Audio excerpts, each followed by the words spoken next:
સ્વાગત છે તમારું ધ ફૂડ કિચન માં। આજે હું તમારા માટે લઈને આવી છું ફ્રેન્ચ ફ્રાઈઝ ની રેસીપી।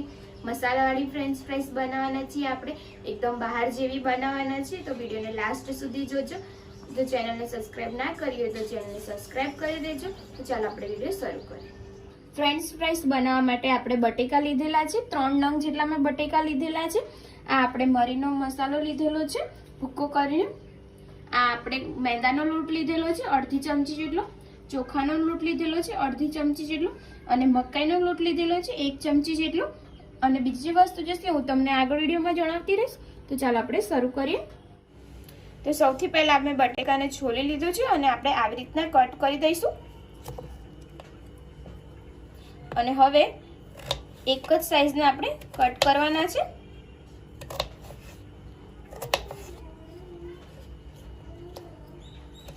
एकदम बाहर जेवी रीतना आपणे कट करवाना छे। आ रीतना आपणे बधा बटेका कट करी दईशुं।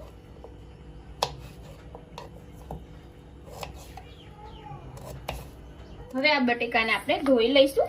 2-3 पाणीथी आपणे धोवाना छे।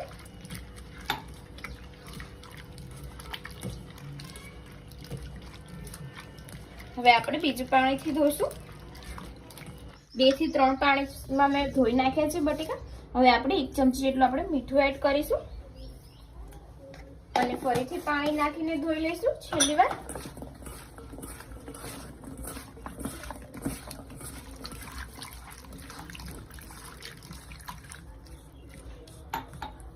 પાંચ મિનિટ માટે આવી રીતના રહેવા દેશું, પછી આપણે ધોવાના છે। 5 મિનિટ થઈ ગઈ છે, આપણે બટેકાને બહાર કાઢી લઈશું। એકવાર આ રીતના આપણે ધોઈને પછી બહાર કાઢીશું અને આને આપણે કોરા કરી દઈશું।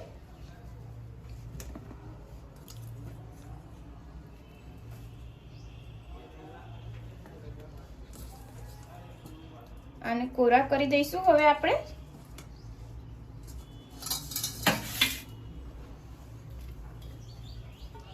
એવું હોય તો થોડી વાર આપણે પંખા નીચે મૂકીને પણ કોરા કરી શકીએ છીએ।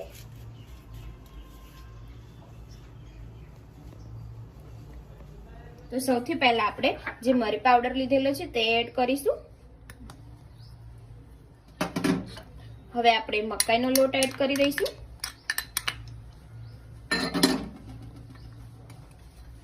પછી આપણે મેંદાનો લોટ એડ કરી દઈશું।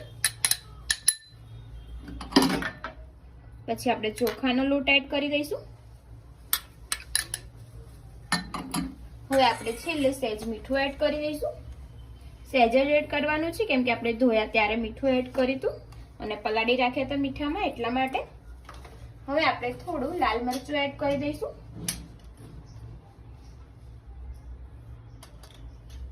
હવે સરસ રીતે આપણે મિક્સ કરી દઈશું।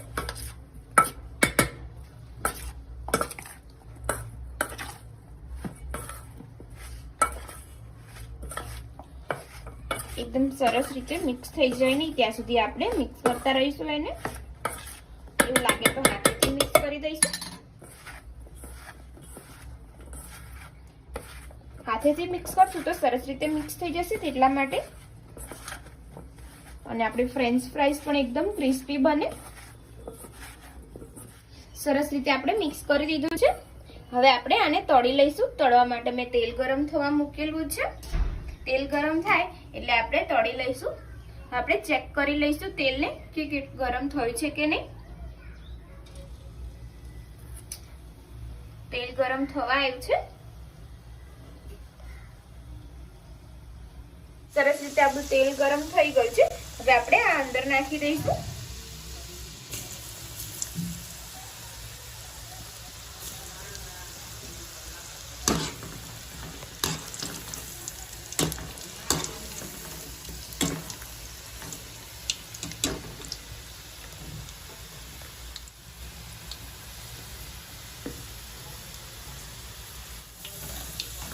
હવે આપણે આછી બદામી રંગને થવા દઈશું, પછી આપણે બહાર કાઢી લઈશું। ક્રિસ્પી બનશે એટલા માટે।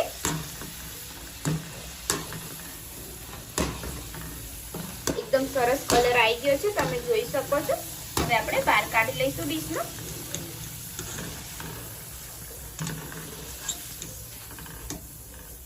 આ રીતના આપણે બધી ફ્રેન્ચ ફ્રાઈઝ બનાવી લઈશું। અવાજ પણ આવી રહ્યો છે, એકદમ ક્રિસ્પી લાગે છે।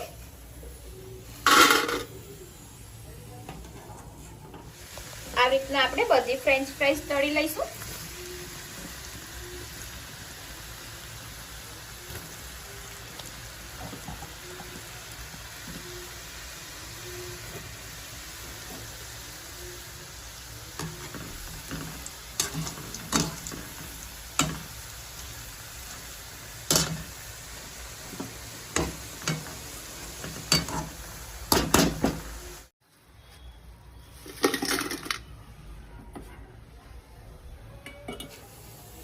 આપણી ફ્રેન્ચ ફ્રાઈઝ રેડી થઈ ગઈ છે। જો તમે આવી રીતના બનાવશો તો ચોક્કસ સરસ બનશે અને ટેસ્ટમાં બી મજા આવશે ખાવાની, ક્રન્ચી અને ક્રિસ્પી।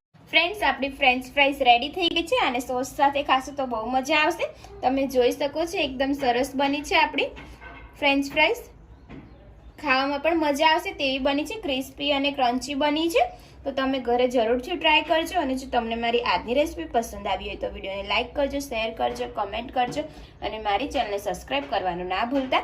સબસ્ક્રાઇબ કરવું એકદમ ફ્રી છે। તો ચાલો હવે મળીએ આપણે એક નવા વિડીયો સાથે। જય માતાજી, જય શ્રી કૃષ્ણ।